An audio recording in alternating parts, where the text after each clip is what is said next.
Faith and Vengeance: The Islamic State's War in Afghanistan.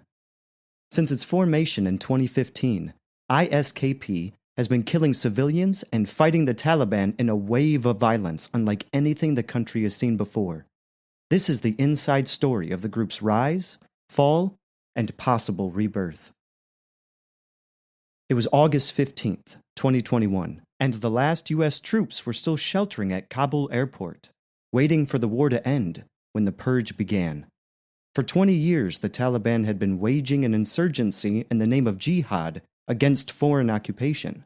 But with success now assured, and their greatest enemy in retreat, they were already switching focus to another, more insidious threat: their fellow Muslims in the Islamic State group. This time, they would do their killing in the shadows. The first stage of their plan centered on a prison in Kabul's heavily fortified diplomatic zone, and was scheduled to unfold the same day the Afghan capital fell. Officials in the crumbling U.S.-backed government referred to the jail as Directorate 40. Locals knew it only as another set of nondescript buildings hidden behind a high perimeter wall, located close to the Ministry of Defense, the U.S. Embassy, and NATO's headquarters, near where the Taliban hung the butchered corpse of the former communist president, Mohammad Najibullah, when they first took power in 1996. It was a fitting location from which to start settling old scores. There was just one problem. The man at the top of their hit list knew they were coming for him. As the leader of the Islamic State in South and Central Asia, Abu Omar Khorasani took a certain satisfaction from being the most feared and despised prisoner in Directorate 40. That morning, it did not even cross his mind that the Taliban's victory might bring an end to Afghanistan's suffering, nor did he think it was likely to bring him freedom.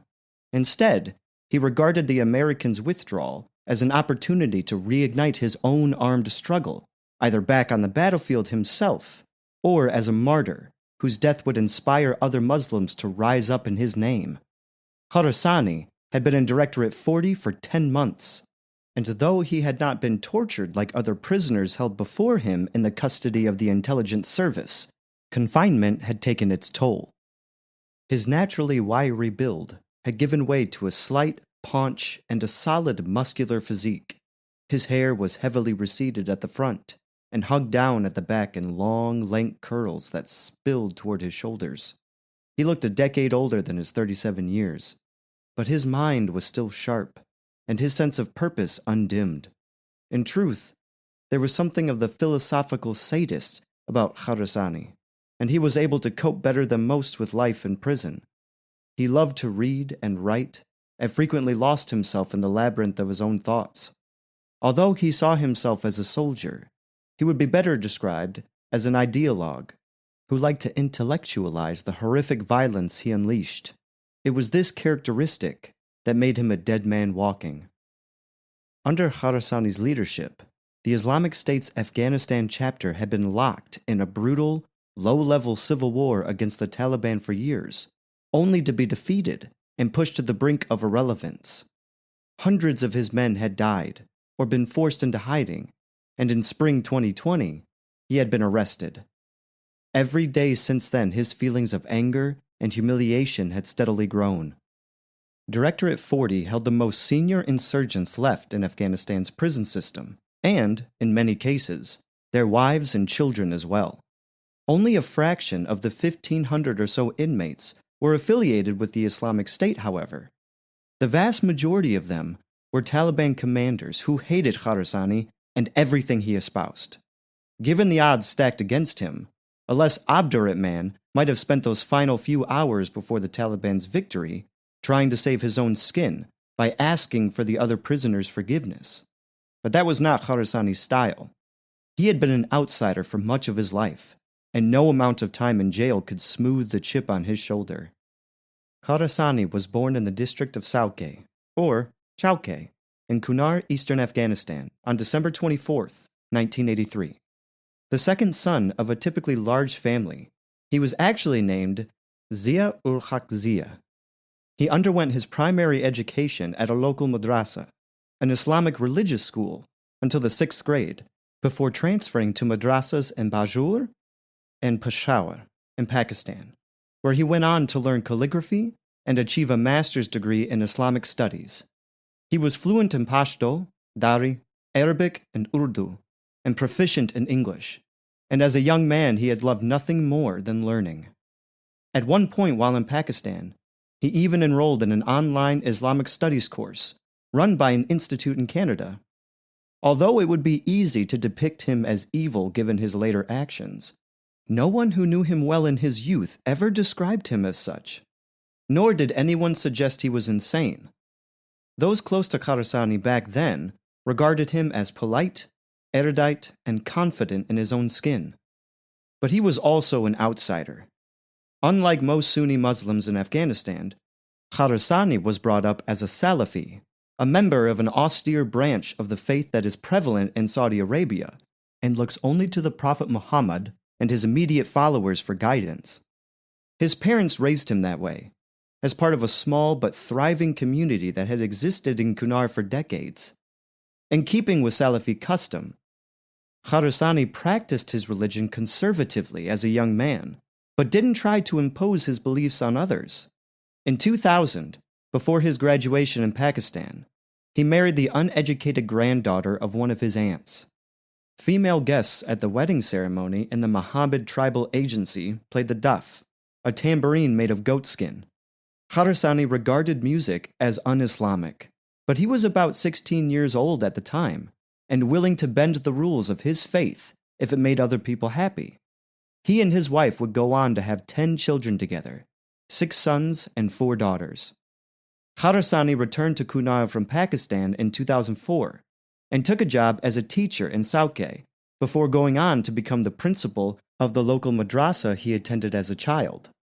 Later, he also found work with an international NGO that paid him $500 a month, a good salary by Afghan standards. Had life worked out slightly differently, then Khorasani might have turned into exactly the kind of Muslim that America professed to want at the forefront of its quest to remake post-9/11 Afghanistan in its own democratic, progressive image. Intelligent and hardworking, devout but not extreme, a partner of the West. No one is quite sure why or when he chose a different future for himself, but in 2015, Khorasani gave an inflammatory speech against the Afghan government to students at his local mosque. Soon afterward, he left home to join the Islamic State of Khorasan Province, ISKP. By the time the Taliban were preparing to hunt him down last summer, he had helped ignite a wave of violence unlike anything his country had ever seen. ISKP fighters had blown up funerals and rampaged through Kabul University. They had denounced Shiite Muslims as apostates and targeted them with a methodical brutality that carried many of the hallmarks of genocide. In Directorate 40, however, Khorasani did not feel the need to justify this to the Taliban or anyone else. All he asked for was the chance to be allowed to continue his work. Khorasani shared a cell with one of his sons, a son-in-law and another close relative, each of them fellow members of ISKP. They did their best to keep their spirits up, but it was not easy. All prison systems have their internal social hierarchies, and Directorate 40 was no different. The Talib inmates regarded Khorasani as a direct challenge to their political and religious authority. Their animosity went far deeper than the fratricidal violence ISKP had managed to unleash across Afghanistan. For the most ideologically committed Talibs, Salafism was a distortion of Sunni Islam and an affront to the Hanafi school of jurisprudence that they and millions of Afghans followed.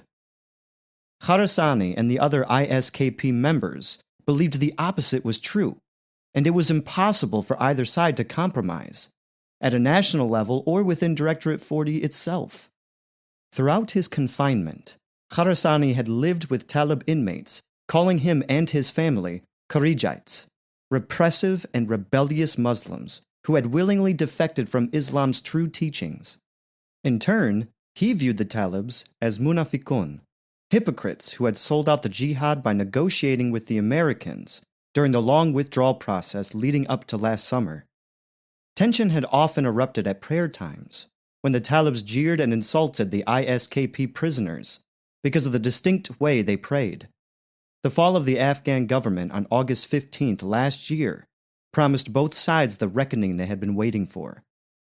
About 3 p.m. that day, word spread through the prison that the guards and wardens had removed their uniforms and donned civilian clothes. Usually unarmed, they now carried guns as they began to open the cells without explaining anything. The first prisoners to be released were in the women's block, where wives of many of the inmates lived with their children. Then it was the men's turn. Kharasani was waiting for his cell door to be opened when he stood up and began to talk excitedly, as if reciting the fragments of a litany to himself. He told anyone who would listen about 2 recent dreams that had stayed with him. In one, I saw the women and children of this prison being freed, he said. In the second, I was martyred here. Now, praise be to God, I have just seen the first dream come true. In a sort of ecstatic trance, Kharastani started to write on a wall inside his cell, determined to get the dreams down on record, lest they be his last will and testament. He had just finished his frantic scribbling when the guards arrived and ushered him toward the exit. The heat was stifling as the male prisoners shuffled through the yard in their dark green uniforms with orange trim. Kharasani joined them, accompanied by his son, son-in-law, and another relative. But he did not stand out, except through reputation. Like a lot of men from Kunar, he was tall. His eyes, as someone who knew him fondly recalled, were the color of dates. His beard, the length of a clenched fist. Safely lost among the crowd of prisoners, he was almost away and free when a burst of gunfire split the air. The shots fired straight into the brilliant blue sky. Then another burst rang out, only this time tighter and deliberately directed. A man in front of Kharasani fell first, before he too crumbled, bleeding to the ground. His son-in-law rushed to help, shouting for some inmates who were trained in first aid. They hauled him up and hurried him back inside to the medical room. Smashing the room's locked cupboards open, they found enough painkillers to keep Kharasani conscious. Bleeding heavily in their arms, he was lucid and calm, and told them he had been shot in the abdomen. By now, though, they had found the entrance wound and knew he was wrong. A single bullet had hit him in the back and become lodged in his stomach. Kharasani told them not to worry, that he felt okay, but that if he became a martyr, it would fulfill the second dream he had written about in his cell. Within 20 minutes, he was dead. We have been researching the Islamic State's role in Afghanistan since it first emerged in the country in 2015. Our interest began as the natural extension of another project we were working on at the time, a book about the Afghan Mujahideen Party, Hizb-e-Islami, and its leader, Gulbuddin Hekmatyar. Hizb was the most extreme insurgent group in the war against the Soviets in the 1980s, and a pivotal but unsung influence on contemporary international jihadism.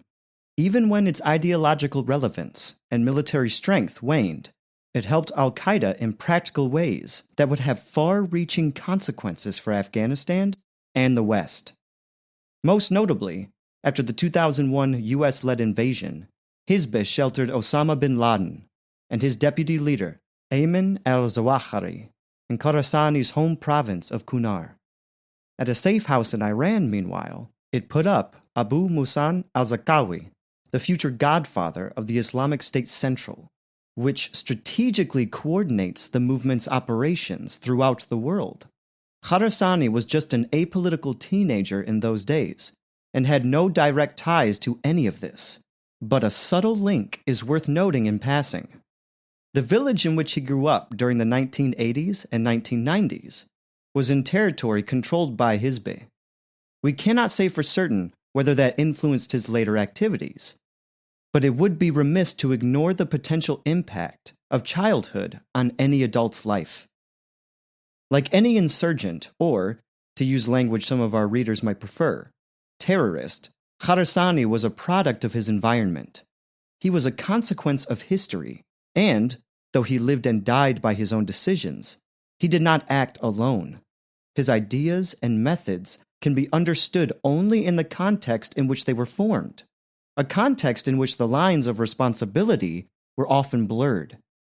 This essay, then, is about more than just one man. It is the story of a war between ISKP and the Taliban that continues to rage almost a year after Khorasani's death. It is also the story of what it means to fight in the name of jihad in the 21st century, when iPhones and Twitter posts are as important as AK-47s and roadside bombs. There are no angels and devils in the telling of this tragedy, only a tangled web of flawed individuals pushed to extremes by their own mistakes and the mistakes of their enemies. The terrible acts of violence they committed were made for the digital age, yet they were carried out for reasons as old as war itself: faith, idealism, power, vengeance, bloodlust, and fame. To piece together the ruins of Khorasani's life and chart the rise, fall, and potential resurrection of ISKP, we have drawn on original material that includes 15 years' worth of interviews we carried out across several Afghan provinces. We have also taken information from ISKP propaganda, as well as news reports, and used studies from organizations including the Afghanistan Analysts Network, the Center for Middle East Policy at the Brookings Institution, the International Crisis Group, the Royal United Services Institute, and the United States Institute of Peace. In many instances, our contacts agreed to talk to us on the condition of anonymity, and we have respected their wishes. Although we cannot always reveal their identities, we can say that between us, we have interviewed senior commanders and foot soldiers from ISKP and the Taliban, as well as Afghan civilians and government officials. For our own security, we have chosen to refer to ourselves in the plural form throughout this essay rather than specify which of us met certain individuals. The multiple sources who told us about Khorasani's early life and witnessed his last hours in Directorate 40 declined to be publicly identified. They even asked that we keep the name of their home village secret, lest people there be subjected to violent reprisals. To understand their fear of speaking out, and the Taliban's determination to have Khorasani killed, it is necessary to go back to the immediate aftermath of 9/11 and the start of the war against the Americans, when Khorasani was just the second son of an ordinary Pashtun family, and the seeds of ISKP were first sown. On November 15th, 2001, soon after Kabul fell to the US-backed coalition of warlords and former mujahideen known as the Northern Alliance, the BBC's Pashto service broadcast a radio interview with the Taliban supreme leader, Mullah Muhammad Omar. His forces were in disarray, and much of the country had already slipped from his grasp, yet his words betrayed no sign of panic. Instead, he spoke like a man confronted with an inconvenient obstacle he would simply have to overcome. The number of provinces the Taliban controlled and the type of weapons they possessed were irrelevant, he told his interviewer.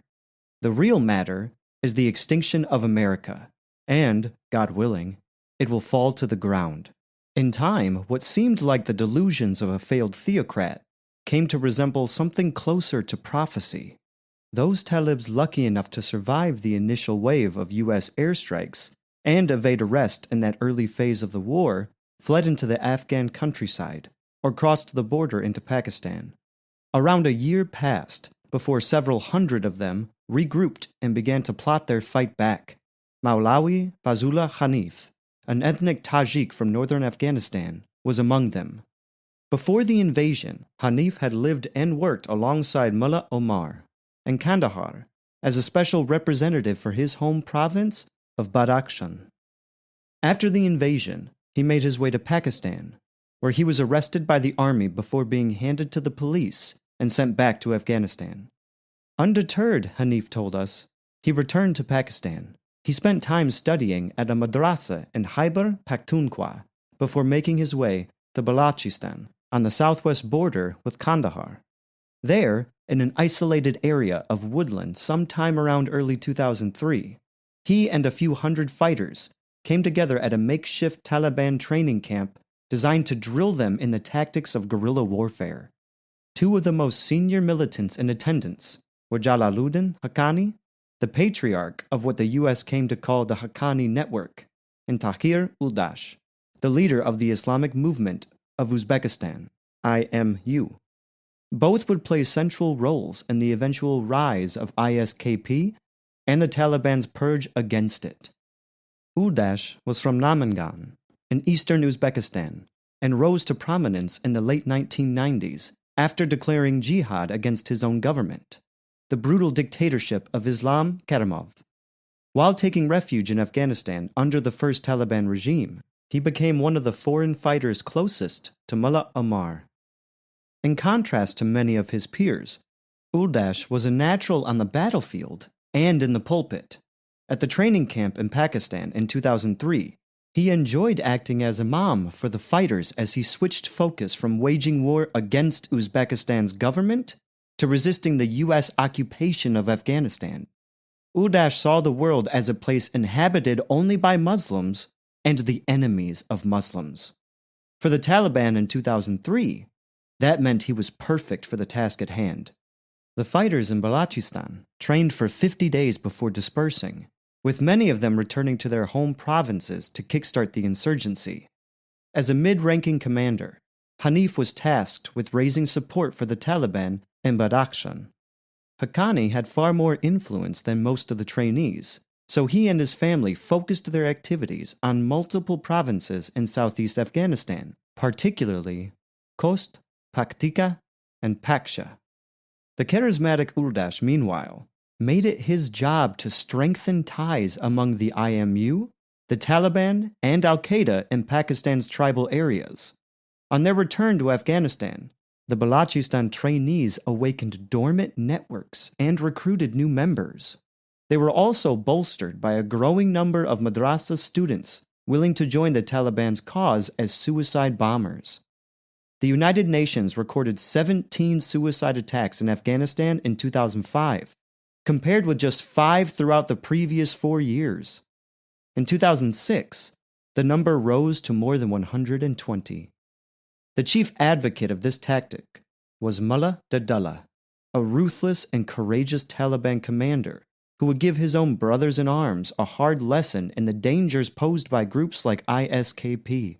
Dadullah was a man ahead of his time. During his brief reign as the most notorious insurgent in Afghanistan from 2005 to 2007, he preached, lived, and fought in a way that Khorasani would surely have admired. Before 9/11, Dadullah had been heavily involved in the Taliban regime's efforts to exert control over hostile parts of northern and central Afghanistan. Human Rights Watch accused him of committing war crimes in this role, overseeing the killing and displacement of civilians in predominantly Shiite communities.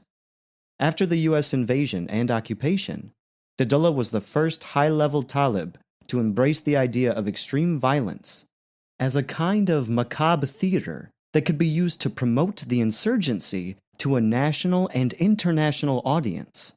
According to some reports, in 2004, he even sent a team of his men to learn from Abu Musab al-Zarqawi, the al-Qaeda leader in Iraq. The extent of the links is unclear even now, but the influence is obvious. By the time Zarqawi was killed in a U.S. airstrike in Iraq on June 7, 2006, Dadullah was determined to secure his own infamous legacy, as well as giving interviews to foreign TV networks like Al Jazeera. While the rest of the Taliban leadership remained in hiding, Dadullah released propaganda videos that were a crude mix of sadistic violence and swaggering bravado. The Taliban later came to frame their insurgency as a struggle for national liberation. But in those early years, Dadullah was unashamed about embracing the idea of transnational jihad. He called for U.S. forces to withdraw from Iraq and Afghanistan and stop supporting the oppression of Muslims in other countries as a precondition for any negotiations. He also threatened to organize suicide attacks in the West. The brutality of his actions and scope of his strategic vision came to cast a long shadow over the Taliban's relationship with ISKP. If Zarqawi was the godfather of the Islamic State in Iraq and Syria, Dadullah was its spiritual founder in Afghanistan. According to our sources, he was based in Balochistan as the war intensified in 2006 and 2007, crossing the Pakistan border regularly to orchestrate operations against British and Afghan forces in Helmand province. He traveled on a motorbike, weaving along dirt trails and rat runs. Locals knew him by reputation and appearance. He had been gravely wounded in combat during the 1990s and walked with a prosthetic left leg. Dadullah's notoriety peaked in the spring of 2007 when he kidnapped an Italian journalist, Daniele Mastrogiacomo, together with an Afghan reporter, Ajmal Naqshbandi, and their driver, Saeed Agha, in Helmand, after promising them an interview. On March 16th, Agha was blindfolded and forced to lie in a patch of dirt, while one of Dadullah's men hacked off his head with a knife. A murder filmed on camera. Mastrogiacomo and Naqshbandi sat just a few yards away, also blindfolded, listening to their colleague die. Agha's brutal killing led the Afghan government to release 5 Taliban prisoners, including Dadullah's brother, Mansour, in exchange for Mastrogiacomo. But Dadullah continued to hold Naqshbandi and demanded the release of more Taliban prisoners. This time, his demands were not met, and on April 8th, he responded to the government's intransigence by having Naqshbandi beheaded. Dadullah reveled in the infamy of the executions and the embarrassment they caused the Afghan government, but he was becoming a problem for other senior Talibs, who still wanted to build the foundations of a popular insurgency. The Taliban had always been a more complex movement than their opponents made out, melding elements of Islamism, nationalism, and tribalism in prioritizing the life of an Italian non-Muslim over 2 Afghan Muslims. Dadullah had provoked uproar across the country and undermined the very cause of which he claimed to be fighting. His open admiration for al-Qaeda was also at odds with the sentiment of the majority of Afghans who had little interest in bin Laden's global ambitions. Dadullah seemed to have forgotten that the most effective insurgents are not the figureheads of any movement, but those who keep a low profile and work in the twilight. He had made too many enemies, too quickly. On Friday, May 11th, 2007, Dadullah arrived in the village of Asadullah Khan Akka Drop, in the area of Loy Daweshan, in a remote part of Garmzir in the south of Helmand. Nearby was a large bazaar that specialized in selling goods smuggled into Afghanistan from Iran and Pakistan, particularly gasoline. Dadullah settled in for the night in a house owned by a local business owner and drifted off to sleep. Then, sometime in the early hours, 1:30 or 2 a.m., according to a local witness we interviewed, the faint, thudding sound of helicopters grew louder. Soon, it was all anyone in the village could hear. Dadullah fled toward a nearby canal as a firefight erupted around him. At some point amid the chaos, he was shot and wounded. American voices shouted after him, but he pressed on regardless, confident that if he could just get across the canal, he would be able to escape into the darkness. But the water was several yards wide and too deep to wade through, and as Dadullah reached the edge of the canal, he either climbed in or fell in. Already reliant on a prosthetic leg to give him mobility, and now nursing multiple gunshot wounds, he was still carrying his Krinkhoff rifle and a load of ammunition when he drowned. In a eulogy released soon afterward, Zawahiri compared Dadullah directly to Zarqawi. The Taliban commander's death would only inspire more martyrdom seekers to continue his march and break the back of the Crusaders, Zawahiri said. U.S., NATO, and Afghan forces claimed joint credit for the Helmand raid. The Afghan government went so far as to put Dadullah's body on display for journalists in Kandahar to photograph, laying him out semi-clothed on a stretcher, wrapped in a pink sheet. A NATO press release described his death as a serious blow to the insurgency. While the Taliban made sure that no field commander ever had such a notorious public profile again, other militants harnessed Dadullah's wayward spirit, including his brother Mansour, Released from an Afghan jail as part of the prisoner swap involving the Italian journalist Mastrogiacomo, he soon sought his own place in the spotlight. In the summer of 2007, Mansour claimed that bin Laden had sent him a letter of condolence after Dadullah's death. He vowed to keep his brother's legacy alive, but lacked the gravitas and track record to have anything like his influence. By early 2008, the Taliban leadership had dismissed Mansour as a commander for failing to obey orders. The Pakistan government then arrested him, only to release him later. He would eventually take up arms against the Taliban and find himself accused of joining ISKP. Dadullah's memory also lived on in another significant way.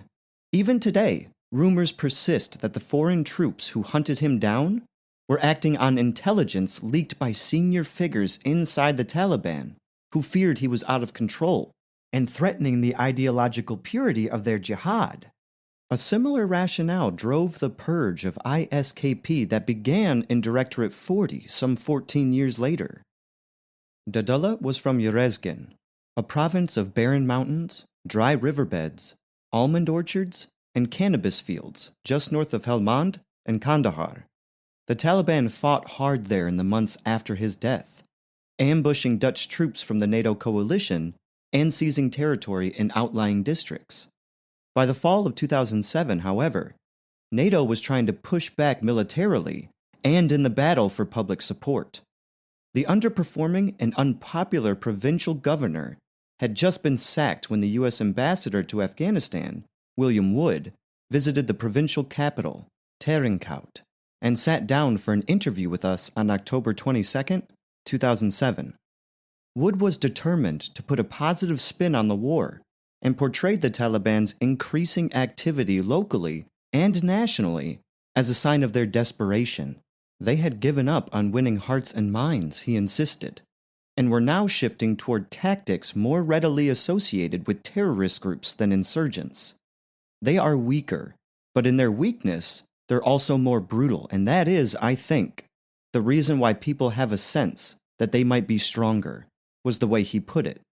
He also claimed there was evidence of increased participation by non-Afghan fighters on the side of the Taliban, without providing details. Wood's performance was typical of Western diplomats and military officials at the time, a frustrating mix of half-truths and misinformation. The Taliban had strong roots in Urezgan, and not just because of Dadullah. Mullah Omar had moved there from Kandahar at the age of 5 and spent his youth studying at a local madrasa run by his uncle. Although the war was becoming more brutal thanks to the marked increase in suicide attacks, the Taliban were gaining rather than losing momentum. The foreign fighters Wood referred to were predominantly ethnic Pashtuns from the tribal areas in Pakistan, where another front in the war was beginning to open up. In July 2007, security forces in Islamabad had stormed Lal Masjid, a mosque taken over by armed extremists. The confrontation left more than 100 people dead and shattered a 10-month truce between the Pakistani state and pro-Taliban militants based on the Afghan frontier. A succession of suicide attacks followed in Swat, Dera Ismail Khan, Islamabad, and Balochistan, with the promise of more violence to come. Wood stuck to his diplomatic belief and declined to comment on any of this during his visit to Urezgan, but he must have sensed that the situation was about to get significantly worse for Afghanistan and the wider region. In December 2007, militants from disparate groups in Pakistan's border areas formed a new coalition, the Tehreek-e-Taliban Pakistan, TTP. Its leader was Batullah Mansood, a Pashtun from Banu, who was mentored by Yuldash, the Uzbek jihadist who had previously played such an important role in igniting the Afghan insurgency. The majority of TTP fighters came from the frontier region, but militants from Central Asia and the Punjab swelled the ranks as unrest spread across Pakistan. Within the next 2 years, the White House openly acknowledged what Wood couldn't bring himself to admit. Pakistan was sliding into chaos, and the war in Afghanistan was in danger of being lost. In 2007, under the presidency of George W. Bush, the U.S. carried out 4 drone strikes in Pakistan. In 2009, under President Barack Obama, there were at least 52, with the TTP leader Massoud and the Uzbek jihadist Urdash among the militants killed that year. The strikes reached their peak in 2010, when more than 120 occurred. As many as 3,000 militants may have ultimately been killed in the drone campaign. No one would ever establish how many civilians were killed. The US government claimed a few dozen at most. Independent monitoring groups said hundreds. The true impact of any war, however, is measured not in the physical destruction at the center of the kill zone, but in the aftershocks, when the trauma kicks in and the desire for vengeance takes hold. In decimating the TTP, the drone strikes created a climate of paranoia and fear that pushed the insurgents to new extremes. ISKP would soon be born as a result. The Pashtun areas of Pakistan were not always a natural fit for the TTP's extreme interpretation of Islamic law and advocacy of global jihad, both of which were harsher than the Afghan Taliban's subtler blend of nationalism and theocracy. Communities were conservative, but parochial, militant yet wedded to a grassroots version of democracy, more consensual than anything the West had tried to impose across the border in Afghanistan. Local jirgas, or councils, met routinely to discuss any issues deemed to be of social importance. Pashtunwali, an honor code dating back to pre-Islamic times, knitted the communities together, with power resting in the hands of Khans and Maliks, elders from well-connected families who had established their authority over the course of generations. The most radical Islamist parties in the war against the Soviets had tried to co-opt or violently upend the tribal system, with varying degrees of success. Now the TTP regarded the old patronage networks as a potential threat to their authority and their ideology. In 2012, an elder from North Waziristan told us about Uzbek militants formerly linked to Urdash, who were carrying out drive-by shootings of Khans and Maliks. 2 years earlier, the TTP had beheaded one of his relatives, a man aged 18 or 19, on suspicion of spying for Pakistan's government. The teenager's head had been placed on his chest for everyone in the local community to see, accompanied by a letter detailing his alleged crime. However, the elder acknowledged that many people in North Waziristan supported the Afghan Taliban's jihad against U.S. forces across the border.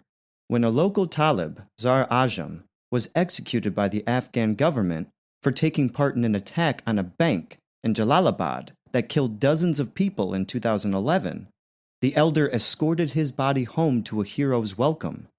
Hundreds of people crowded around the attacker's corpse, praising him as a martyr.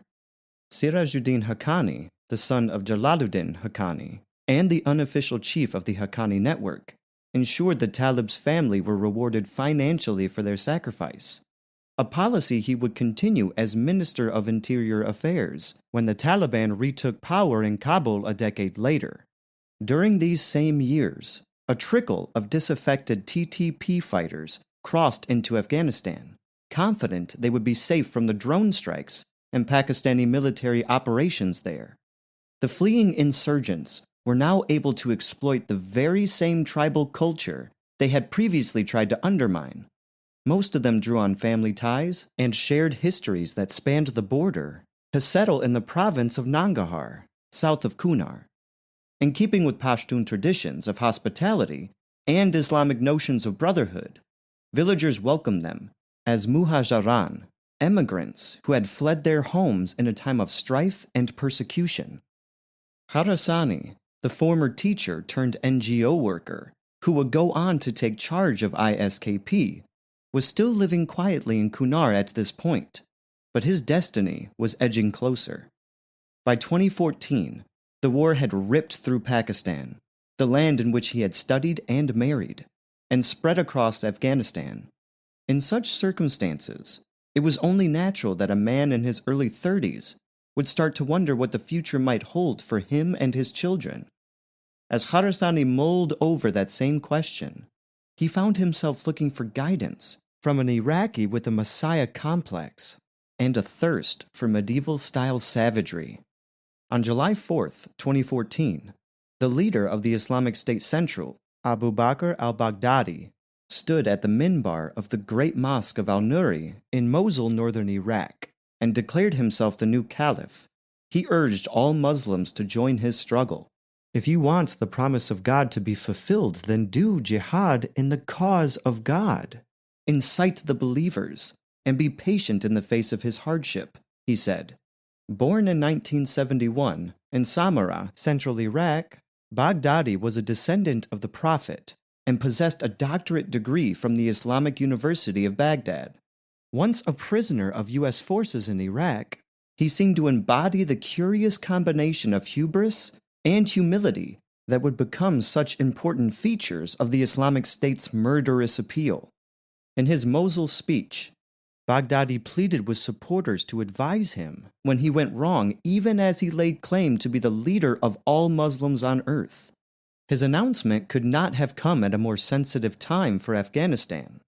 Under the Obama administration, U.S. troop levels in the country had hit a peak of around 110,000 in 2011, up from just 2,500 at the end of 2001 and 25,000 in late 2007, the year of Dadullah's death. By mid-2014, most of the soldiers had already left or were on their way home, in keeping with a plan to hand over responsibility for security to the Afghan government by the end of that year. The Islamic State had the perfect opportunity to fill the power vacuum they left behind. The first fighters in Afghanistan and Pakistan to heed Baghdadi's call in significant numbers were the disaffected TTP militants who had fled the U.S. drone strikes in Pakistan and settled in Nangarhar. At around the same time as the so-called caliphate was established, they carried out a series of kidnappings in the provincial capital, Jalalabad, and surrounding areas, abducting civilians for ransom money. They did not claim responsibility for the attacks, and most locals assumed that criminal gangs and corrupt government officials were to blame. In fact, the TTP fighters were laying the groundwork for the new group they intended to launch as an adjunct to the Islamic State Central. The money and the climate of fear the kidnappings generated would prove equally useful to them in the months ahead. The first Afghan of any note to declare allegiance to the Islamic State, meanwhile, was Abdul Rahim Muslim Dost, a sometime poet and former detainee at Guantanamo Bay, who was from Nangarhar and had been a member of Hizb-e Islami during the war against the Soviets. Muslim Dost, meaning friend of Muslims, was a peripheral figure in Afghanistan's Islamist scene, but his colorful background and his decision to openly swear allegiance to the Islamic State gave some important local publicity to Baghdadi's cause. ISKP formally launched in January 2015. Its leader was Hafiz Saeed Khan, an ex-TTP commander from the Orakzai agency in Pakistan's tribal areas, unknown to most Afghans at the time. An accomplished fighter, but unremarkable speaker, Saeed Khan quickly fell out with Muslim Dost, who was wary of any tactics likely to kill too many Afghan civilians. Nevertheless, Saeed Khan had the crucial endorsement of the Islamic State Central in Iraq and Syria. He was kept in check by a special representative appointed directly by Baghdadi, who acted as an intermediary whenever disagreements arose within ISKP over strategy or tactics. Beneath Saeed Khan in the ISKP hierarchy, meanwhile, was a leadership council made up largely of fellow former TTP members. Kharasani joined ISKP soon after its formation and rose quickly through the ranks. Despite his having no pedigree as an insurgent, it soon became apparent he had skills that some of the more battle-hardened fighters lacked. Kharasani was beguiling, intelligent, and articulate, with the air of a lay preacher. As a teenager, he had enjoyed writing poetry about Tawheed, the oneness of God, and would continue to write for the rest of his life, even as he was orchestrating the killing of hundreds of Afghan civilians. For ISKP to thrive, it needed ideologues as much as foot soldiers, and Khorasani had the magnetism to rally people to the cause. By the time he was killed by the Taliban on their first day back in power in August 2021, he had not only helped unleash a wave of suicide bombings, assassinations, and executions across the country, he had written or translated 26 books. They included a scholarly commentary of the Quran up to the 15th surah, chapter, Al-Hijjah, and The Gift of Hajj, a guide to the Hajj and Umrah pilgrimages that he published under the pen name Abu Zoheb Zia. Two of his books, Aqidatul Tahawiyah, Imam Tahawi's Creed of Islam, and Tariq-ul-Tashri, The History of Islamic Law, were taught to Afghan university students. Relatives of Khorasani believed Taliban fighters in Kunar were the first to radicalize him. At least one family member is convinced the Islamic State then recruited him online, speculating that he must have been in touch with big sheikhs based outside Afghanistan. Whatever or whoever was responsible for Khorasani's ideological transformation, something shifted within him as the war expanded during the Obama years. Previously, an apolitical teacher willing to let music play at his wedding, he had taken the decision to join the Afghan branch of the group that had massacred, enslaved, and crucified civilians across Iraq and Syria. Power and money certainly didn't motivate him. For most men, pledging allegiance to ISKP was tantamount to signing up to self-imposed exile, penury, and an early death. What drove him was something far harder for most people to understand: misplaced idealism. On a Friday in 2015, the exact date is unclear, Khorasani broke cover. Still ostensibly just a teacher living a quiet life in Sauke, he shocked his family and many of his neighbors by delivering an inflammatory anti-government speech at a local mosque. A week later, he fled Kunar to join ISKP at its de facto headquarters in Nangarhar's Aachen district. His escape proved simple enough, perhaps because his family was so well regarded in Sauke. Khorasani's older brother was a senior local government official who had often met with U.S. troops. On the night before Khorasani fled, the two of them sat down together at their home to talk. They had argued over the speech at the mosque the previous week, so Khorasani knew his brother would never support his decision to join ISKP, and fabricated a story that his wife had hurt her leg and needed medical treatment. Out of deference to his brother's seniority, he asked permission to take her to a clinic in Peshawar, Pakistan, where his mother-in-law lived. The brother was still worried about the mosque speech, but hoped it had just been a rare flash of impetuousness. He said Khorasani could travel to the border crossing at Torkham and Nangarhar, where another relative could guide his wife into Pakistan. Khorasani now had the excuse he needed to leave home without arousing suspicion. Early the next day, around 3 a.m., he fled to ISKP's headquarters in Aachen. He took his wife and children with him. It was not unusual for Afghan families to have members in the Taliban and the US-backed government. Sometimes the reasons were principled, and at other times they were pragmatic, born out of a desire to survive an increasingly fractious and violent war in any way possible. But the Islamic State's ideology, which promoted the excommunication of Muslims who did not adhere to its cause, made this kind of arrangement far harder to maintain. Men like Khorasani had to take a leap into the unknown, wiping their pasts clean and creating new versions of themselves, of kind of psychological parricide before the actual killing began. After arriving in Aachen, he severed all ties with his mother and father, worried that if he kept in touch, they would track him down and beg him to return home. He was immediately hired as ISKP's head of education and tasked with developing a curriculum for schools in its territory. With a cell phone, access to the internet, and all the zeal of a newborn convert to a messianic cause, he set to work. The U.S. had invaded and occupied Afghanistan in the name of fighting the kind of militant Islamic extremism that led to the 9/11 attacks. Kharazani's radicalization, almost 14 years into the war, highlighted the short-sighted nature of this rationale. Every time US and NATO forces killed a civilian or raided a house in violation of Pashtun culture, they created more fertile ground for the insurgency to grow.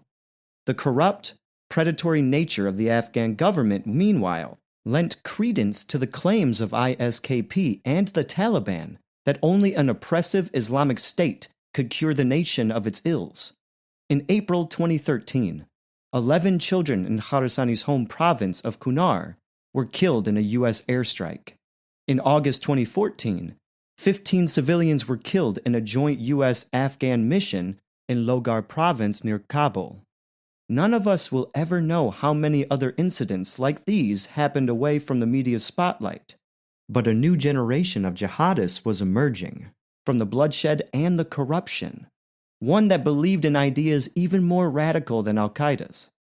By 2015, the war in Afghanistan had reached a critical phase, and ISKP was well aware of that fact.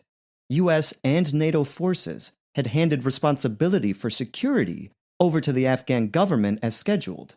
There were now just a few thousand foreign troops left in the country, and they were meant to be deployed in a training and advisory capacity, not for major combat.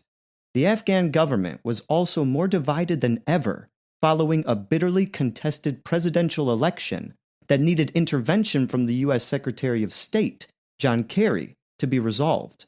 Even in Kabul, which had been spared the worst of the war, people were on edge. Initially, there was an assumption that ISKP was either a front for foreign intelligence agencies or the work of a few unprincipled Talibs who would switch sides again if someone paid them enough money. The consensus seemed to be that the government wanted to exaggerate the threat ISKP posed in order to keep the US interested in Afghanistan. Coincidentally or not, that perception started to change around the time Kharazani joined the group. On April 18, 2015, a suicide bomber hit the same bank in Jalalabad the Taliban had attacked in 2011. Dozens of people were killed and more than 100 wounded. Someone purporting to speak for ISKP claimed responsibility for the slaughter in a Facebook post. For the first time, the group had been linked to a major attack in an urban area. For days afterward, pieces of flesh and clothing were still hanging from a tree above a busy street nearby. That spring and summer, meanwhile, ISKP clashed regularly with the Afghan Taliban in Nangarhar, using the tribal links of the former TTP fugitives to gain footholds in new areas. From its headquarters in Achin, it swept north and west into the districts of Batikat, Dembala, Pashiwa Agam, Kogiani, and Chapakhar.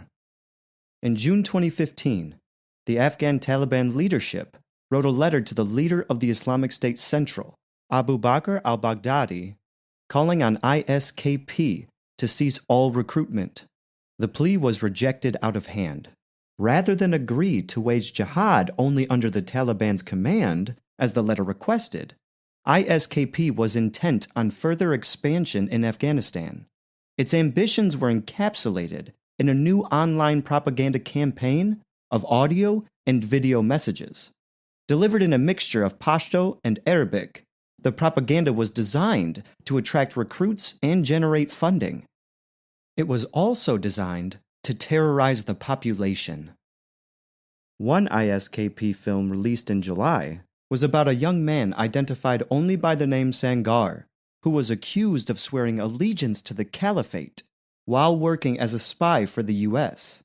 The video showed a tracking device he was said to have planted to help drone pilots find their targets. As punishment, Sangar was beheaded on camera by a militant dressed in a balaclava and butcher's gloves.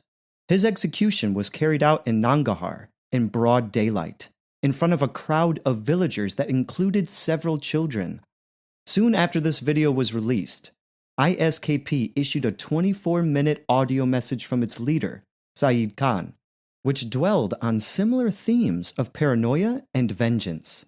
Saeed Khan said it did not matter if some scholars had failed to swear allegiance to the Islamic State.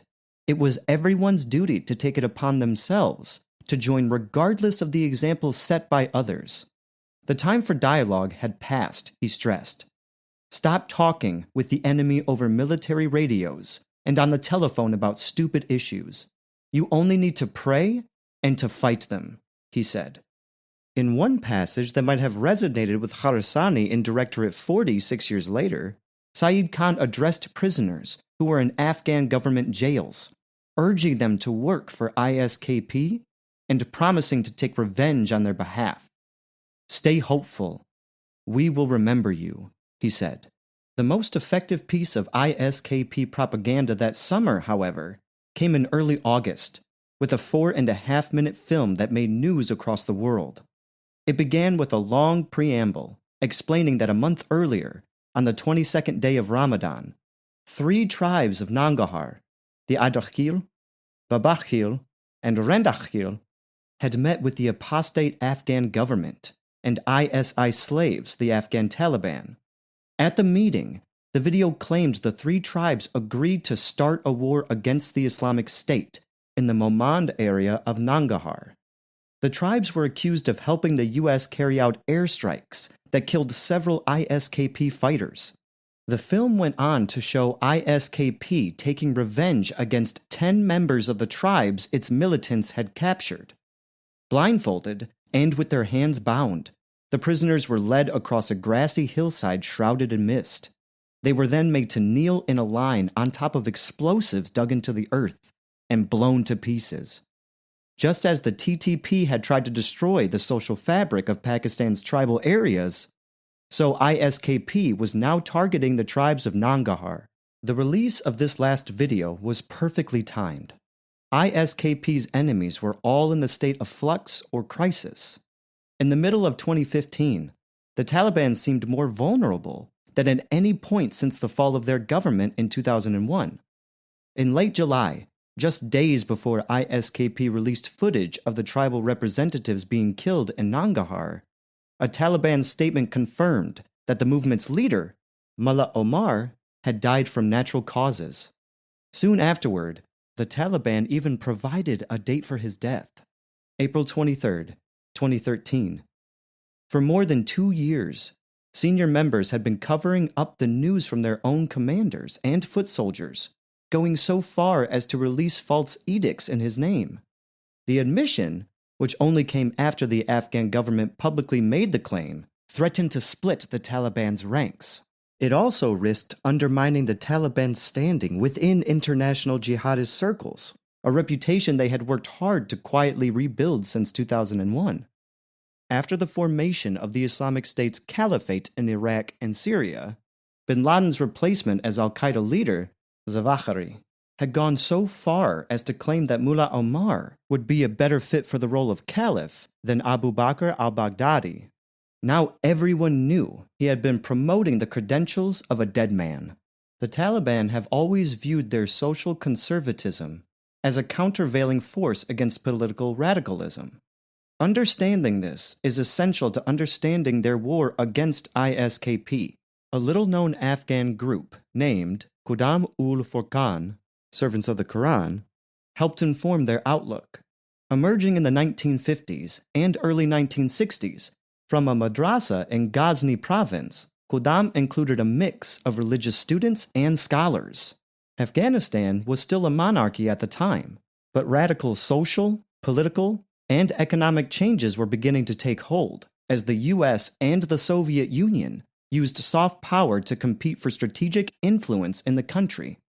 Qudam members espoused a mixture of Islamic, scientific, and philosophical learning, while warning against the dangers of moral corruption, the consumption of alcohol, usury, and sex outside marriage. Qudam saw itself as an educational reformist movement, and its patient approach toward the ills of society frustrated revolutionary Islamists, most of whom went on to establish Hizb-e-Islami. During the war against the Soviets in the late 1970s and 1980s, Qudam had a second lease on life, with its former members at the core of the Mujahideen faction, Harakat-e-Inqilab Islami, the Islamic Revolutionary Party, a relatively moderate armed group despite its name. Hareket nurtured several future Taliban officials and commanders, including Mullah Ammar. When the Taliban started out in 1994, vowing to end the chaotic civil war that followed the Soviet withdrawal, their main enemies were the Islamists of Hizb-e-Islami. Once they seized power in 1996, they brought some of their early mentors from Qudam into the government. This relationship continued until 9/11. After the U.S. invasion, the hardcore of Taliban around Mullah Omar opted to fight, while most of the Qudam elders opted for either quiet retirement or tried to facilitate peace talks. These well-meaning yet ineffective negotiators included Arsalan Rahmani, a thin, frail Pashtun who wore oversized tinted spectacles and dyed his beard a smudgy black with its natural gray still visible around the edges. Rahmani was a senator in the upper house of parliament during the government of Hamid Karzai. He lived openly in Kabul, and we found him to be a gracious host during multiple interviews we carried out with him over several years. In our last meeting, he spoke of how he read Aristotle and Socrates as a young scholar. When a man was reading those books, his mind was broadened, he said. Today, computers and the internet are important, but at that time these things were on a similar level. On May 13th, 2012, Rahmani was shot dead in his car during the morning rush hour by a shooter using a silencer. One bullet was fired, and it hit him in the heart. He was well into his 70s by then, and had never bothered with much of a security detail. In the context of a war that had already cost tens of thousands of lives, the death of one old man seemed relatively inconsequential. But it was another indication of the way in which the violence would take on a colder, sharper edge with the rise of ISKP, a previously unknown group calling itself the Mullah Dadullah Fadahin Mahaz, Mullah Dadullah Sacrificing Front, claimed responsibility for Rahmani's assassination. The front was a new insurgent faction led by Dadullah's brother, Mansour, who had been released as part of the prisoner swap that resulted from the kidnapping of the journalists in 2007. Many of its members went on to join ISKP, and by 2015, the Taliban were convinced that Mansour himself had switched to the Islamic State's Afghan chapter, though he never confirmed this.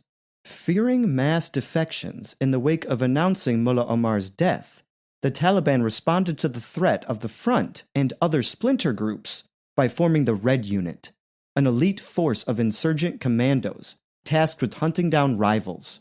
While the Red Unit was not meant to focus on ISKP initially, the differences between rogue Talibs and the Islamic State fighters were not always easy to discern, and the unit soon found itself confronting both.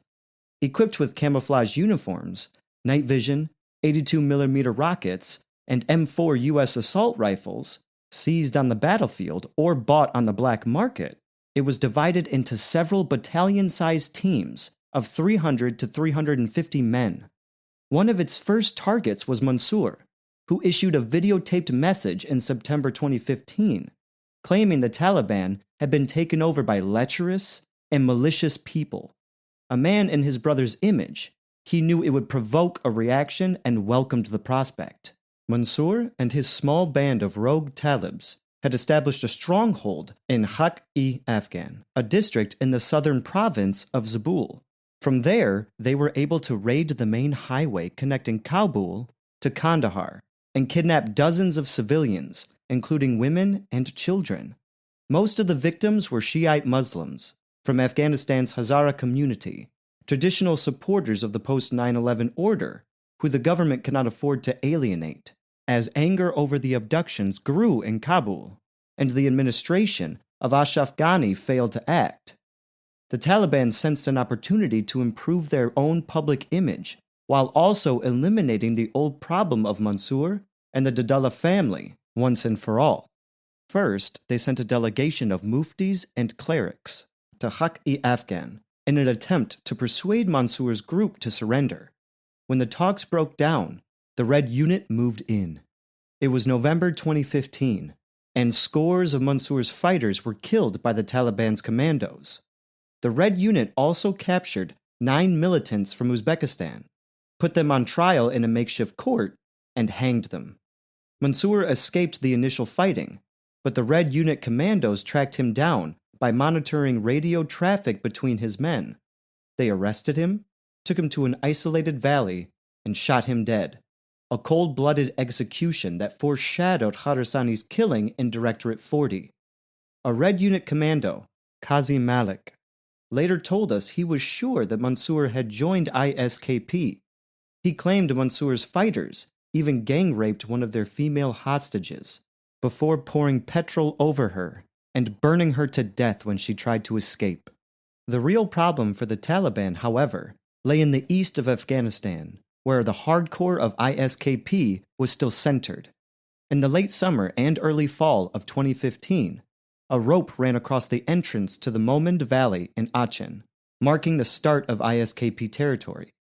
Afghans from the area told us that the ISKP fighters included men from Kharazani's home province of Kunar, as well as ethnic Tajiks from the northern provinces of Badakhshan and Takhar, and possibly Uzbek and Chinese militants. They were equipped with mortars and Dishka heavy machine guns, as well as destroying local Sufi shrines. The ISKP fighters had banned opium poppy cultivation and closed all schools. They mockingly asked teachers how they felt about having government ministers in Kabul, and expected them to reply that they were murtad apostates. The head of each family in Achin was required to pay for an ISKP residency permit that listed the holder's name, village, and number of family members. All men were ordered to grow beards. It is impossible to know how many fighters ISKP had in Afghanistan at this time. The Afghan government guessed there were around 4,000 in late 2015, the majority of them in Nangarhar. In February 2016, the Pentagon said there were 1,000 to 3,000.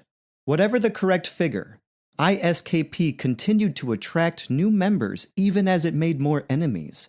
Communities in Nangarhar began to rise up against the group, and the Taliban also counterattacked, forcing ISKP into a strategic retreat from some districts. Both groups began to regard each other with a hatred more visceral than anything they felt for the Americans. The U.S. occupation was political. This was personal. Each side accused the other of misusing and abusing Islam. On July 26, 2016, the ISKP governor, Saeed Khan, was killed in a U.S. drone strike in Achin. He was replaced by Abdul Hasib Logari, a former member of the Afghan Taliban, born in the Karam Agency of Pakistan. Kharazani became his deputy.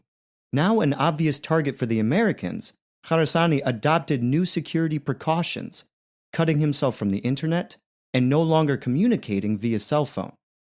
ISKP was under growing pressure in Nangarhar from U.S. and Afghan forces, as well as the Taliban. In response, it began to launch high-profile mass casualty attacks in Kabul. On July 23, 2016, members of the predominantly Shiite Hazara community were protesting on the streets of the capital against a government infrastructure project when 2 suicide bombers struck. At least 80 people were killed and more than 200 injured. ISKP again targeted Shiites on November 21, 2016, when a suicide bomber attacked the Bakr-ul-Ulum Mosque in West Kabul, killing more than 30 people and wounding dozens. Then, on March 8, 2017, ISKP gunmen attacked a military hospital in the capital, leaving at least 38 people dead. The U.S. hit back the following month, killing Logari in a Special Operations Forces raid in Nangarhar. Kharazani stepped in to replace him as head of ISKP at the behest of the Islamic State Central. With Donald Trump now in the White House, the U.S. dropped the most powerful non-nuclear bomb in its arsenal on an ISKP cave complex in Achin on April 13th. Dozens of militants were reported killed, and the blast was heard as far away as Jalalabad. ISKP fighters knew they could no longer expect to hold swaths of territory, but that did not mean they had given up. In the summer of 2017, the The Taliban's Red Unit pushed into Achin, tasked with guiding local Talibs on a clear and hold operation. Malik, who had been with the unit when it fought Mansour and Zabul, was among those deployed to the area. If the Prophet Muhammad was alive, he would pledge allegiance to us. ISKP fighters taunted him over a military radio. Malik was impressed with their willpower. Sifting through the dead bodies on the battlefield, he noticed that some of the ISKP fighters had tied themselves to each other so that anyone who felt frightened in the heat of battle would be unable to run away. Kharasani, meanwhile, had moved deeper into the mountains, reconfiguring his security detail and communicating with his surviving troops through the occasional handwritten note. That fall, he heard that the Islamic State Central had lost control of Raqqa in Syria, the de facto capital of its caliphate. Kharasani, however, was determined to fight on. Cornered, but still with his wife and children by his side, he survived on a makeshift diet of freshly slaughtered lamb and, when no other food was available, grass. On July 31st, 2017, ISKP fighters stormed the Iraqi embassy in Kabul, triggering a gun battle with Afghan security forces that lasted several hours. It seemed only right that ISKP should be led by a man from Kunar, a province that excels in extremes, from the beauty of the landscape to the violence of combat and the loyalty of the people. For a relatively small corner of Afghanistan, Kunar had already dealt a disproportionately significant blow to NATO's hopes of winning the war by the time Kharasani took charge of ISKP. Around 180 foreign troops had been killed there, the fourth highest total of any province in the country. It was ideal territory for guerrilla warfare. Snow-capped mountains, cornfields, and persimmon trees overlooked dirt roads and stone-walled houses. Deeper into the province, pine forests shielded rat runs and smuggling trails that led across the border into Pakistan. The topography bred a defiant insularity in the people and a religious ecosystem that seemed to thrive on adversity. Salafism had truly begun to flourish in Kunar during and after the Soviet occupation.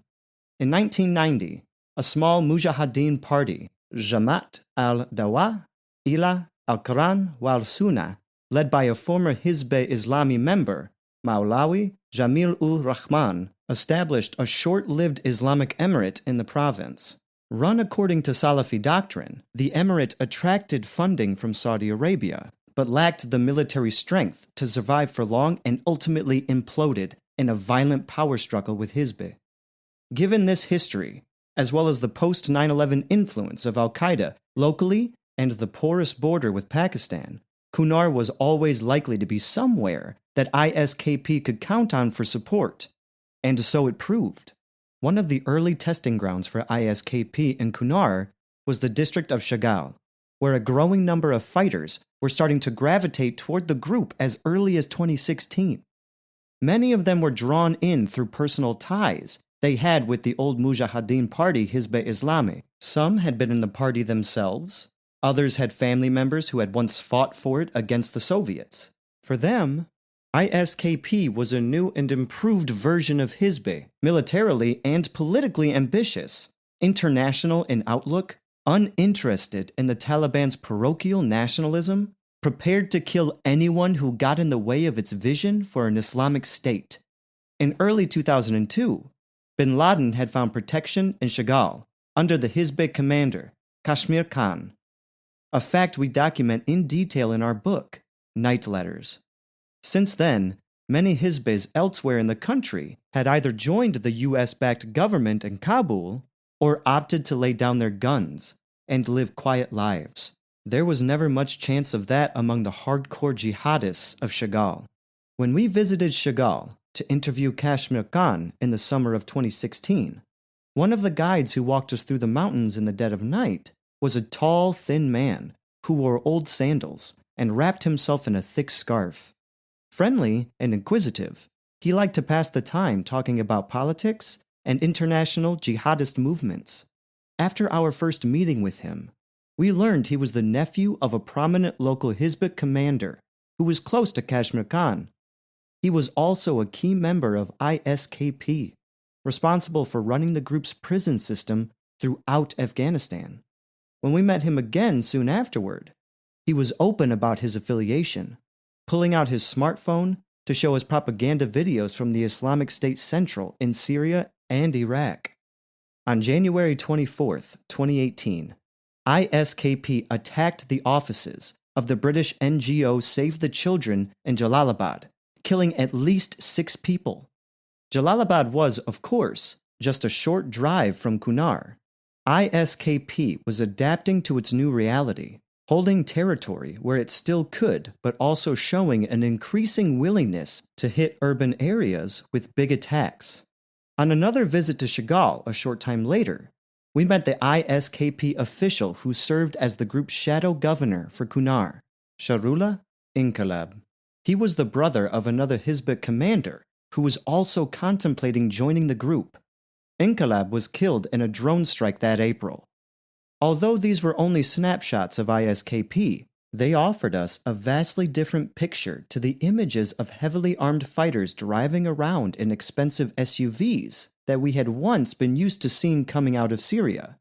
For its funding, ISKP had been reliant on payments from the Islamic State Central, taxation in areas under its control, and donations from wealthy supporters abroad. But much of that money was now drying up, and we found no evidence that its fighters were ever well paid. The men we met were poor, and at times seemed to have barely enough to eat. They waged their jihad viciously, but quietly, and had little interest in the kind of theatrical, egotistical shows of strength that had become such a feature of the Islamic State group's modus operandi internationally. ISKP was better equipped and better organized in other parts of Kunar.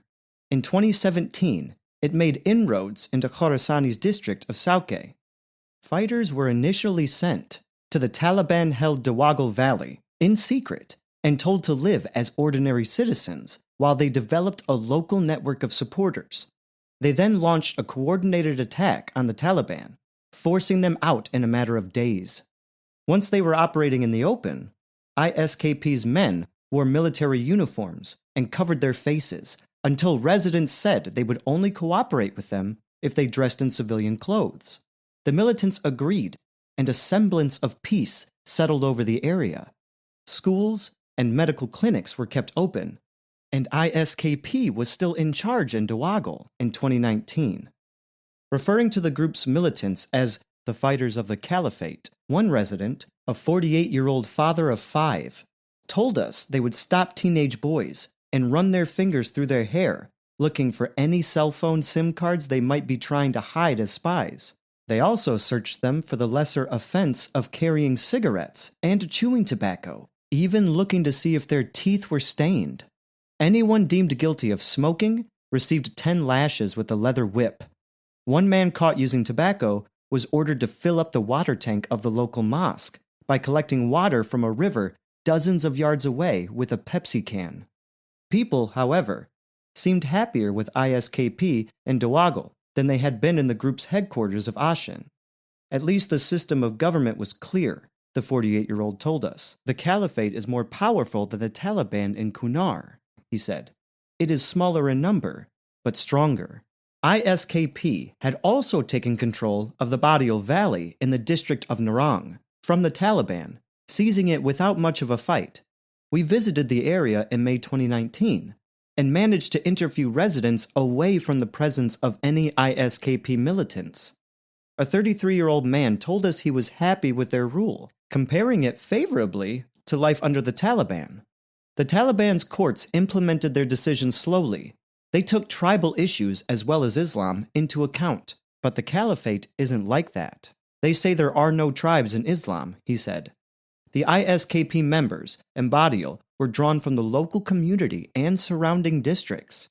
In another sign that ISKP had become more pragmatic and moderate after the brutality of its early years in Nangarhar, soldiers, police, and intelligence agents for the Afghan government were forbidden from entering Badial, but relatives of theirs who lived in the area were left alone. If an election was held here between the Taliban and the caliphate, support would be divided, the 33-year-old said. Neither side would win a majority. But while ISKP gained territory in Kunar, it continued to lose ground elsewhere. Internal discord grew as fighters reeled from the lethal combination of Red Unit operations and US drone strikes. One of the biggest blows to ISKP came in the northern province of Jauzian, where it lost control of a remote mountainous district, Darzab. One senior insurgent commander in northern Afghanistan at the time was an Uzbek national, Aziz Urdash, son of the former IMU leader Tahir Urdash, who helped the Afghan Taliban reorganize after the 2001 US-led invasion. According to our sources, Aziz found himself caught in the middle of a power struggle between the Taliban and ISKP, with the IMU split over whom to support. Today, some militants claim Aziz was loyal to ISKP, while others insist he was loyal to the Taliban and Al-Qaeda, but it hardly matters now. In the end, fate took its course. Aziz was killed by Afghan government forces in the northern province of Faryab in November 2020. How long Khorasani served as the governor of Khorasan is still a well-kept secret. The UN has claimed he was dismissed from the role in April 2019, while other sources suggest he held the job only for a few months, or possibly even just a matter of weeks. It is our understanding that rather than being demoted from the position, he was promoted to a job more in keeping with his talents. Khorasani was not a natural military general. He also lacked the experience to placate the rival factions that were starting to emerge within ISKP's ranks, as the group's Afghan and foreign fighters blamed each other for the recent setbacks in Ashin and the South. But he was an ideological purist and a survivor. Although some senior members of ISKP had grown to doubt the utility of their colleagues' brutal methods, Khorasani had no regrets about the carnage he helped sow. The Islamic State Central in Iraq and Syria hired him as head of their movement for 18 countries in South and Central Asia, a kind of grand regional master for the transnational jihad. Sometime around late summer 2019, the ISKP leadership team agreed to abandon their headquarters in Ashin and disperse to Afghanistan's cities. A number of fighters were informed of the retreat after gathering in the early morning darkness for dawn prayers at a local mosque. A sadness filled the air, together with a sense of disbelief over how what had once seemed permanent and inevitable, the triumph of the Islamic State, had become ephemeral. One mid-ranking emir from Kunar was on the brink of tears as he addressed the congregation. "It is time to change the actual state into a hidden one," he said. By the time he finished speaking, the sun had begun to rise. Many of the fighters left without even saying goodbye to each other. Others lingered, reluctant to accept that all the killing and suffering had been for nothing. One, a man named Hamza, who had settled in Ashin with his wife and 2 children, wandered aimlessly through the wilderness, checking on the empty houses, listening to the buzzing sound of drones that still seemed to haunt his every waking moment. "That day was hard to pass for me," he told us later. "It killed me in a way. It passed slowly and I was bored, scared, and sad. The area I walked through seemed silent or dead. I found that all the sheikhs and emirs who had been staying with us in Ashin had left. Only the mujahideen, fighters, had stayed." A few days later, another meeting was convened, this time by ISKP's most senior military commander.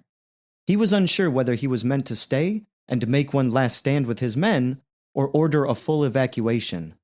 3 options were proposed at the meeting: seek permission to leave from the ISKP leadership, surrender to the Afghan government, or take a chance and flee without talking to anyone. The commander and his men agreed on the third option. Khorasani was already long gone by then. He had narrowly survived a number of drone strikes, and his nerves were frayed. Convinced he was surrounded by traitors, he had ordered the arrests of several men he accused of spying before vanishing from Ashin. He made his way to a safe house in Jalalabad, where he stayed for 2 months to rest and recuperate. Worried he would be caught if he stayed in the east for too long, he made a fateful decision to move to Kabul, where he reasoned he would be able to hide in plain sight. He moved to the Afghan capital in November 2019 and lived in Ahmad Shah Baba Mina, a Pashtun neighborhood on the city's eastern outskirts, about 12 miles from the presidential palace. His wife and children also moved to Kabul and stayed nearby in another property, Khorasani having judged that they would be safer isolated from him. The plan was not just to hide, but to regroup and embark on a new strategy of urban guerrilla war.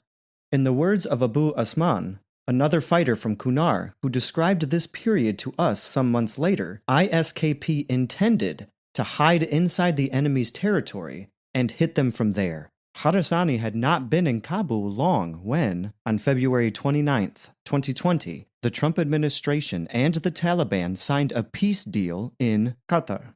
Under the terms of the agreement, all foreign military forces were to be withdrawn from Afghanistan within 14 months.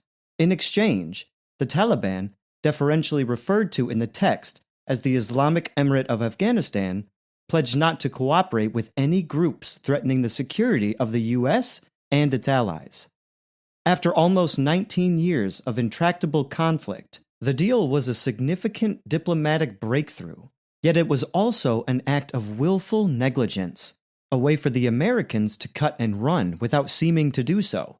The Taliban now knew that they only had to wait and final U.S. troops would soon be gone. So did ISKP and the Islamic State Central. One set of insurgents expected to achieve a decisive military and political victory as a result. The other sensed a chance to regain control of the jihadist narrative and send Afghanistan plunging into full-blown civil war. Khorasani now had more than just his unwavering faith to cling to. He had a timeline. In just over a year, the Americans would be gone, and maybe he would be able to breathe more easily. The paranoia that had been such a feature of ISKP since the group's inception had become his constant companion, whispering to him as he tried to sleep, distracting him as he read. Even in Kabul, he was convinced drones were watching him. He stayed clean-shaven in an effort to conceal his identity, but his doubts persisted. He switched safe houses twice, but still felt sure he was being tracked. Unable to think clearly, and tired of being cut off from his family, after 4 months he decided that he, his wife, and children should all live together. The next few weeks were the happiest they had been for years. As Khorasani and his children played volleyball in the yard in the spring evenings, he almost felt normal again. But no matter how hard he tried, he couldn't stop himself from looking up into the sky, searching for drones. When food was brought to the compound, he became convinced that whoever was delivering it had been followed. Khorasani was right to be paranoid. That April, the Afghan intelligence service arrested the latest ISKP governor, Aslam Faruqi, who was a former commander in the Pakistani Taliban in Kandahar. An ISKP source told us Faruqi had been intending to cross into Pakistan via Spin Boldak. Several of Khorasani's relatives, including a brother who had also joined ISKP, were detained in raids across the country. In the end, Khorasani almost felt relieved at his own arrest. The months of waiting for his own demise finally came to an end. Midway through Ramadan, in the second week of May 2020, Khorasani had just sent out one of his children to a local store to buy some ice cream for iftar when there was a loud knock on the front gate. Sensing the worst, he took an unusual step for an Afghan man and sent his wife to see who was there. She opened the gate to be greeted by a group of armed Americans in uniform and members of the Afghan intelligence service. In keeping with Afghan customs, they asked her to summon a man from the house who could let them enter, and she did as she was told. Khorasani was arrested without a shot being fired. When U.S. forces hunted down the leader of the Islamic State Central, Abu Bakr al-Baghdadi, in northwestern Syria in October 2019, he chose to blow himself up with 2 of his children rather than surrender. In contrast, Khorasani went quietly into U.S. custody. Asked to stand against a wall in the safe house compound, he did as instructed and let himself be photographed. He was then transferred to a prison at Bagram Air Base, north of Kabul, where a number of his relatives were already being held. The relatives were shown his photograph and asked to confirm his identity. They struggled to recognize him at first, as they had not seen him without a beard since he was a child. Eventually, however, his eyes gave him away. They were still his most striking feature, sharper and warier looking than they remembered, but still the color of dates. Most of the relatives were soon freed, but Khorasani's son, Sohaib, and son-in-law were held with him. So was another close relative whose identity we have agreed to conceal. All we know about the son-in-law is that he was from the Pek Valley in Kunar and was the second husband of one of Khorasani's daughters, her first husband having been killed earlier in the war. Back at the safe house, Khorasani's wife and his youngest children were briefly questioned. Someone from the Afghan intelligence service asked for a phone number of a relative in Kunar who could be asked to pick them up, but they had severed most of their family ties and had no one's contact details. They also didn't have any money. In the end, they were allowed to sell a few personal items to raise enough cash for part of a taxi fare to Kunar. After making a down payment of $65, they hired a Mercedes minibus and a driver and began the long journey home. Back safely in Kunar, they asked some of the family members they had abandoned 5 years earlier, when Khorasani joined ISKP, for the rest of the fare, about $80. The Afghan intelligence service claimed Khorasani was arrested after tip-offs from 4 disgruntled ISKP members it had detained earlier. In a joint statement with the Ministry of Interior Affairs, it vowed to continue hunting down senior leaders of regional terrorist groups. But as with the death of Dadullah in 2007, the arrest of Khorasani did little to stem the violence. On August 2, 2020, ISKP launched an audacious attack at Jalalabad prison, freeing more than 1,000 inmates. That November, its gunmen rampaged through Kabul University, shooting students as they tried to flee. 2 days later, Joe Biden was elected to the White House, making him the 4th U.S. president of the Afghanistan War, the longest conflict in American history. He would finally bring the occupation to an end, but everyone knew the killing would go on. In February 2021, ISKP released a new propaganda video titled, "We Returned Again." It began with a message from the grave, old footage of Dadullah wearing a camouflage jacket and loosely wound turban, talking calmly into the camera about the plight of Muslim prisoners held in American jails. Negotiations could never happen, he said, so long as they strip the clothes off our prisoners, insult our messenger, peace be upon him, mock the book of our Lord, and ridicule our religion and scholars.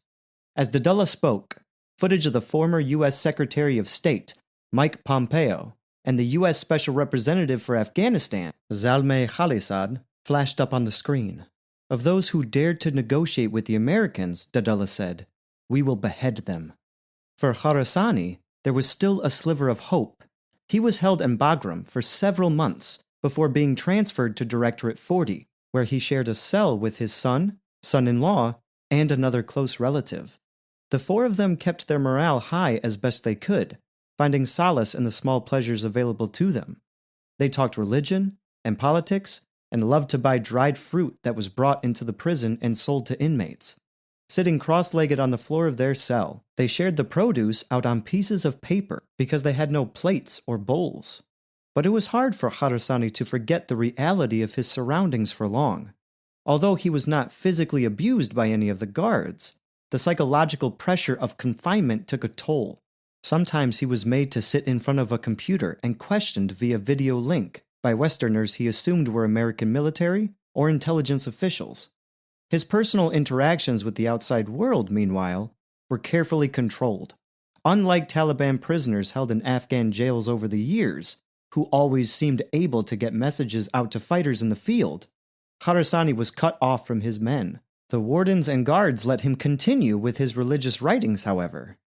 Khorasani had lost none of his self-confidence. On one occasion, he wrote a 22-page essay about his ideology and the legitimacy of ISKP's cause, and asked officials in the jail if they could send it to the Afghan president, Ashraf Ghani, and another prominent Afghan politician, Abdul Rab Razul Saif. Days before his death last August, he gave an interview to the Wall Street Journal from inside Directorate 40. In typical fashion, he managed to sound strident and accusatory even as he held out the slim hope of reconciliation. "The Taliban will let me free if they are good Muslims," he declared. Privately, he still regarded them as anything but good Muslims. They were too moderate and too parochial, focused only on Afghanistan rather than the world. The Islamic State group's agenda, he reminded the journal, was global. Precisely who ordered Khorasani's assassination and who shot him on August 15th last year may always remain a mystery, but it appears to have been the work of an elite group within the Taliban that has ties to the Haqqani network and the movement's intelligence apparatus, not the Red Unit. Soon afterward, media reports incorrectly claimed he had been killed in Puricharki, a jail on Kabul's outskirts. Multiple sources with ties to ISKP confirmed to us that he was in fact shot dead in Directorate 40. A well-connected Talib who was sent to Directorate 40 to help organize the evacuation of inmates on the same day Khorasani was killed also confirmed this detail on background, but declined to talk on the record about the exact circumstances of the assassination. After Khorasani died, the family members held in Directorate 40 with him wrapped his body in a blanket and, using it as a makeshift hammock, tried to carry him out of the prison, but carrying him that way was too awkward. There were only 3 of them, and they couldn't find anyone willing to hold the 4th corner of the blanket. In the end, they found a stretcher and took the body out onto the street, where they hoped to catch a taxi. By now, armed Taliban fighters were clearly visible in the center of Kabul. A few of them saw Khorasani's blood-soaked corpse and asked what had happened to him, but didn't offer to help. Eventually, the family members flagged down a passing Toyota Corolla. The driver took pity on them and drove them to the safe house of one of their ISKP contacts. They paid him 1,000 Afghanis, less than $20, for his trouble. At the safe house, they phoned Khorasani's relatives in Kunar to say they were all free and would soon be coming home. They did not mention that Khorasani was dead. At 10:30 p.m., they began to move back to Kunar with the body, careful to avoid Taliban checkpoints on the road. It was a long, emotional journey, the road east lit only by their car's headlights and the moon. But they made it back to Sauke safely, bringing Khorasani home 6 years after he had left to join ISKP. His janazah funeral prayer was held at 2 p.m. the following day, with a few thousand people at the ceremony. He was buried in a simple grave in his home village near the Kunar River. The U.S.-led war in Afghanistan had proved to be an endless cycle of violence as predictable as it was tragic. Every time one insurgent died, another rose up in his place. In the fragile peace that followed, a traumatized country struggled to break this pattern of vengeance. Some of the Taliban wanted to move on and foster a spirit of reconciliation, while others refused to leave the past behind. Then there were those who wanted to forgive their enemies, but found themselves unable to, for reasons that might be familiar to any soldier in the wake of any conflict. Everyone knew the struggle against ISKP was not over. Khorasani's assassination made him a martyr, just as he predicted it would, and his ideas lived on. At 5:50 p.m. on August 26, 2021, an ISKP suicide bomber blew himself up outside Kabul airport, killing at least 170 Afghan civilians who were among the crowds trying to escape the Taliban takeover. 13 U.S. service members, including 11 Marines, were also killed, the last American casualties of the war. 3 days later, on August 29th, the U.S. launched its final drone strike of the war on what it initially claimed was an ISKP cell planning another suicide attack. It later admitted the strike had killed 10 civilians, including 7 children. The day-to-day running of ISKP was now in the hands of a new governor, Shahab al-Bujahir, an experienced militant who previously served the Islamic State Central in Iraq and Syria. Other biographical details about him, including exactly where he is from, are contested. The U.S. State Department would soon offer a $10 million reward for information on his whereabouts. Another high-profile ISKP attack occurred on November 2nd, when militants stormed the same hospital that the group hit in 2017. Those killed included a senior Taliban commander, Maulawi Abdullah Mukhlis. A pattern of escalation was quickly developing.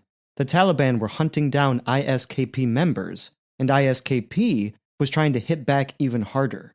Both groups portrayed the bloodletting as another kind of jihad, but their civil war had become a typical struggle for power.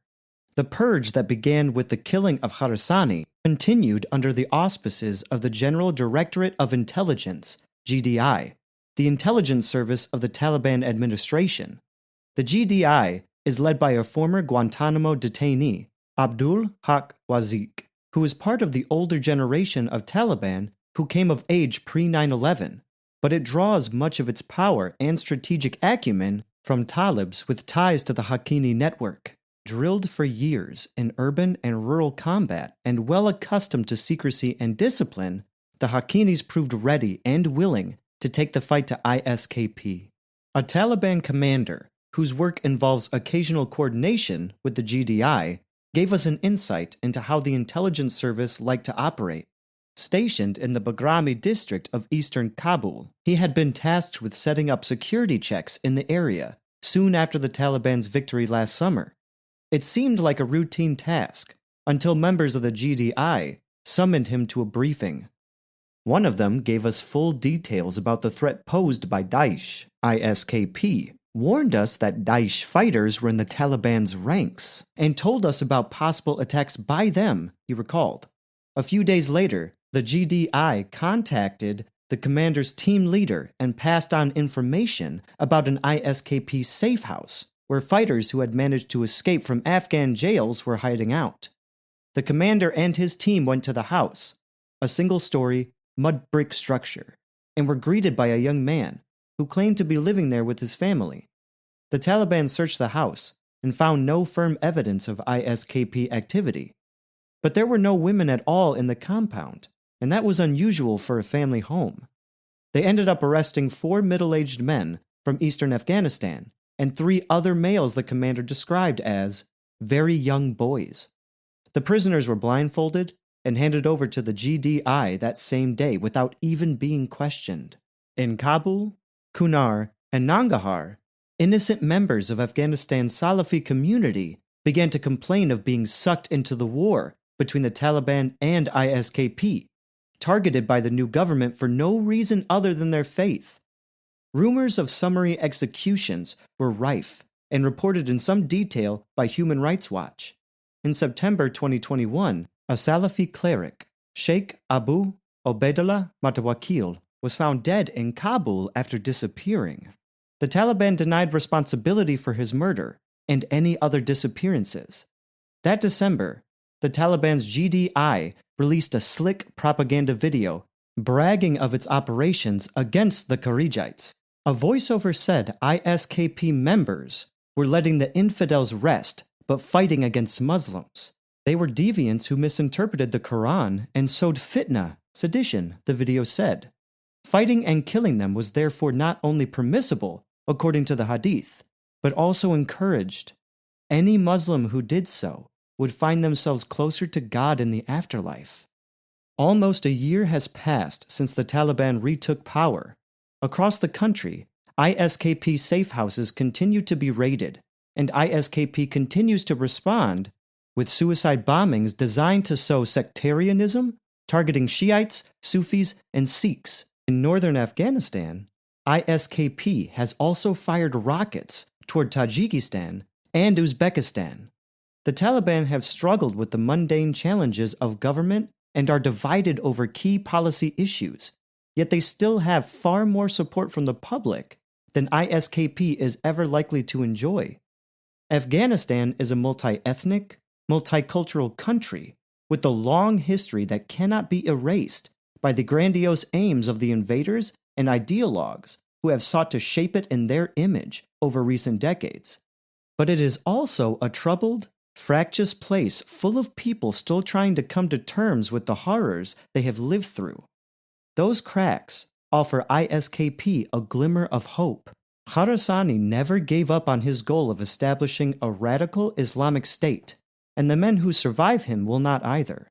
ISKP fighters complain that the Taliban are now operating like the Americans, encircling villages and raiding homes at night. But they also brag that the next war for Afghanistan's future will happen not in rural areas like in the past, but in towns and cities.